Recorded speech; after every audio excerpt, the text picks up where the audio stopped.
It's the most wonderful time of the year. Hey guys, it's Aaron back with another review for you. Um, that was my crappy impression of trying to be Leatherface from this film. Anyway, today is day 8 of my Halloween month, and today I'm going to be talking about the Texas Chainsaw Massacre, the very first one that has ever been out. So, I've got my notes, let's dive right in. So, Texas Chainsaw Massacre was released October 1st, 1974. Smart people there. Directed by Toby Hooper, starring Marilyn Burns, Alan Danziger, Paul A. Parsons, William Vale, Terry McMinn, Edwin Neal, Jim Sydow, Gunnar Hansen, and Josh Duggan. And so the plot is basically Sally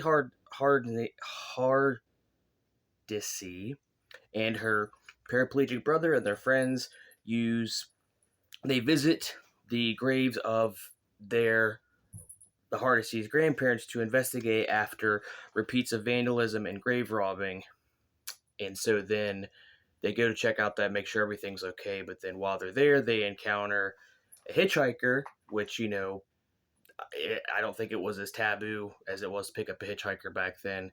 But they pick him up, and then they um, find out that he is not all there, obviously, and then they find out that he also has a scary family. So that's the plot for those of you that don't know. So originally, Toby Hooper, the director, credited the graphic coverage of violence in San Antonio news, the outlets, as inspiration. So basically, all the stuff that was going on in San Antonio at the time were the inspiration for this. It's loosely based off of Ed Gein, and there was also a statement. He said it was a statement on the slaughter industry at the time because they talk about that in the film. About actually the hitchhiker, when they pick him up, they talk about that. He talks about how the new stuff's putting them out of business and different things like that. The new technology. Um, so yeah, that's where we're at as far as the plot of it. Um, One thing I will say is right off the bat, the locals in this seemed really friendly. I know a lot of times in films like this, especially where it's like the backwoods, hillbilly kind of crap, the locals are always kind of, not too kindly to outsiders. But this one, everyone that it showed in this film was nice. They were actually, above and beyond. They were the tourists were, well, the kids were asking questions and they were answering them properly and all that. So it was really nice to see that. That was pretty cool. Um, and you know, so like I said, this is back in the '70s, and I mentioned it a second ago. It's crazy to think that this is, they pick up this hitchhiker, but when you see the film, everyone in the van agrees, like, oh yeah, let's pick him up. Come on. I mean, there's not even a second thought. Today, the nicest looking hitchhikers in the world, and I know that doesn't mean anything, but they don't get picked up. It just goes to show how much of a different world we're seeing at this point. Um, and it's crazy that just anyway. Um, so they sorry before that they go to a gas station and they're so I'm assuming this was a thing at the time. Um, the guy comes out and pumps your gas for that, which that's not uncommon.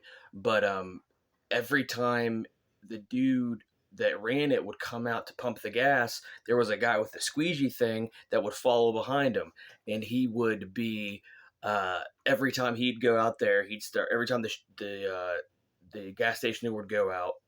Excuse me. Um, the squeegee guy would go out and then he'd go back and the squeegee guy, that was just kind of funny, the little back and forth they had going on there. But that was just something funny I noticed. So let's just talk about, as far as the horror aspect goes, this film is terrifying. um you know like I said, it's 1974 and it holds up to this day. I watched this film for the first time probably like 4 or 5 years ago now, and watched in the middle of the daytime because I'm a big scaredy cat, and it terrified me. And the thing about it is, it's like psychological horror. It's not. There's just some jump scares, sure, but it's very like it just messes with your mind the whole time. Is just once you get to a certain point, start at a certain point, the whole rest of the film is just an uneasy feeling, and it's very like, ugh, I actually just watched it just to kind of refresh myself so I can get my notes taken down, and it just gave me the creeps. It's just very like, whew, if you watch it, you'll know what I'm talking about. So the first real spoilers, guys. There's the first real jump scare is there is this girl in the freezer in the main part of the house, and they open the freezer. It's a big deep freeze. They open it up, and she's just kind of laying there, and of course they're all scared. And then she just like, like wakes up, and oh, like heart pounding terror happens. Um, so um, yeah, it's just nuts. And this film, the best way I can describe this film is horror incarnate. I mean, this is what terrifying, scary stuff is. Uh, and since it's back in the '70s, it has that grainy feel to it, almost like it's a documentary, which is even scarier, just because it's. um. So yeah, like I said, this film it's just terrifying. And there's this. So okay, so after a couple of the kids get kidnapped and gone, they're at the other two. Sally, the main character, and Franklin, her paraplegic brother, are at the van, and they're just kind of waiting. And he's like, they're kind of waiting, and they're like, we got to go do something. We got to go find out where they're at. And so Franklin, Sally's like, I gotta go. I gotta go do it.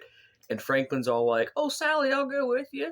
And then like within 5 seconds, just bitches out. It's like, no, I'm not gonna go. I don't want to do it. I don't. And it's like, well, why'd you offer to go?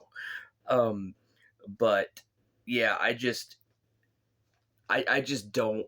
Like I said, that's as far as Franklin goes. I don't. All the acting is great except for his. But if it might have been something that Toby Hooper wanted to be like that. So if he was following direction well, then you can't fault him. But if not, and the guy's just a bad actor, it's just, I think he was kind of supposed to be comic relief, and he just wasn't. He was more annoying than anything. I mean, and it sounds like I'm just being kind of a jerk, like, oh, pick on the paraplegic guy. That's not it at all. I just, to me, it's kind of like how I've mentioned before, where they want a comic relief, and it makes no sense at all to have it, or it's just not good comic relief. That's kind of what Franklin is in this film. He's very he's just not.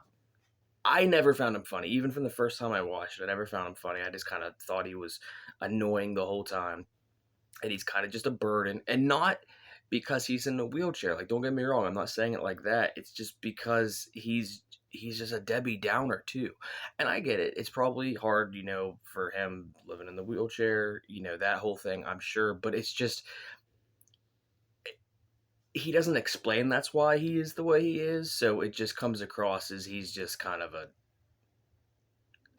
wine bucket. It's, I don't know. Like I said, that's my real big qualm with the film is him. And I don't know, until I find out for sure if it was, Toby Hooper's like, oh, that's exactly what I wanted, or that was just the actor making a decision to do it that way, which why you would want to do it. If you watch the film, you'll know what I'm talking about. And so anyway, that's other than that, the acting is incredible, especially from the girl that plays Sally. She, like I said, her screams are,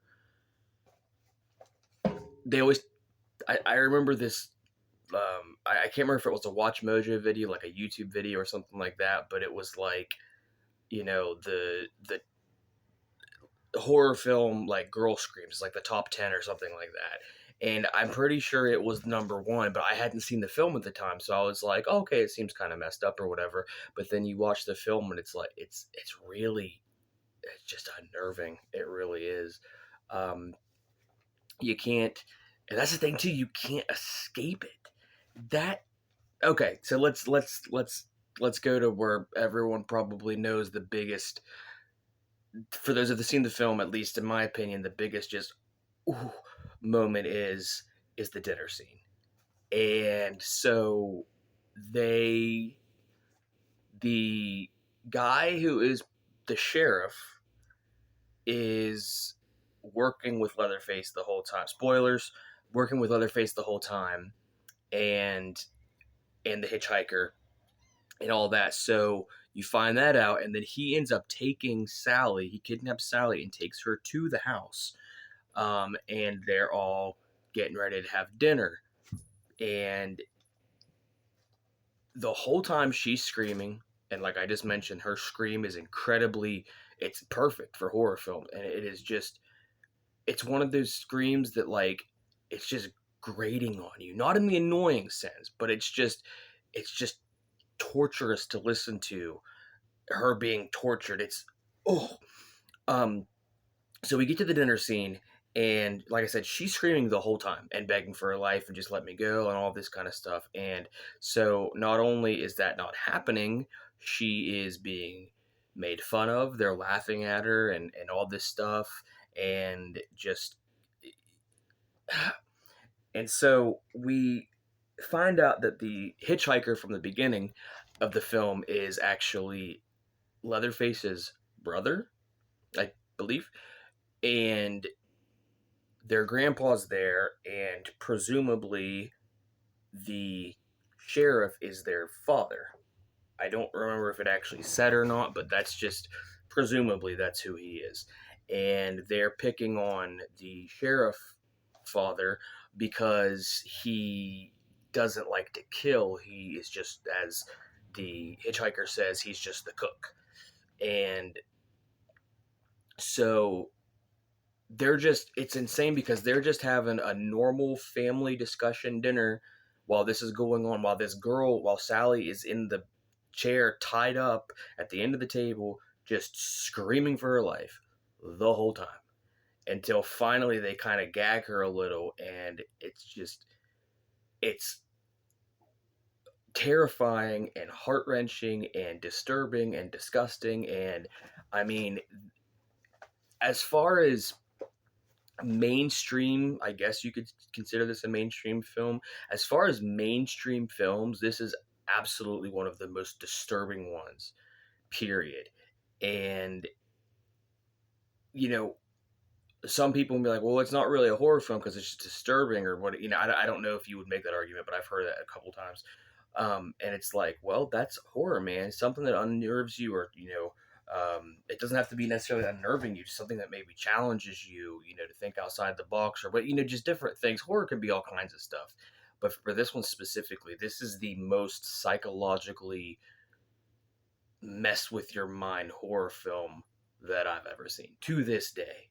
Um, and I don't think that, probably will never be topped. I can say that much, just because it's what, 40, coming up on 50 years old probably, and it still holds up to this day. And I think had they, that grainy 70s kind of vibe it has going for it helps a lot too. I think that visual really helps sell the terror, because you're already, it makes it feel more real.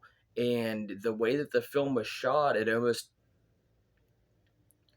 it's hard to explain. It's not really shot in first person, but sometimes you feel like you're there with them in different scenarios that are happening. And there's this part at the dinner scene where it shows, it's like the camera pans at it, but it's looking like it's Sally's point of view, and then it makes it to where we're Sally as the audience, so we're watching them and it's like they're talking to us directly. Of course, we're talking to Sally, but it's just, um, and it's just, it's nuts. It is absolutely horrific. Um, and but with that being said, it's good too. I mean, these things that I'm talking about, I'm praising it. You gotta. This is one of those films. If you're gonna watch it, you have to come in with an open mind, and um, it's. Ugh. Anyway, it's like I said, it's free on Tubi. I definitely recommend. I'll give it a 9.5 out of 10, just because there's that little bit of an issue with the Franklin character, but on as far as enjoyment factor, perfect 10. Anyway, guys, like and subscribe, tell your friends. Coming up, we'll have some more Halloween stuff for you, and I will see you then. All right.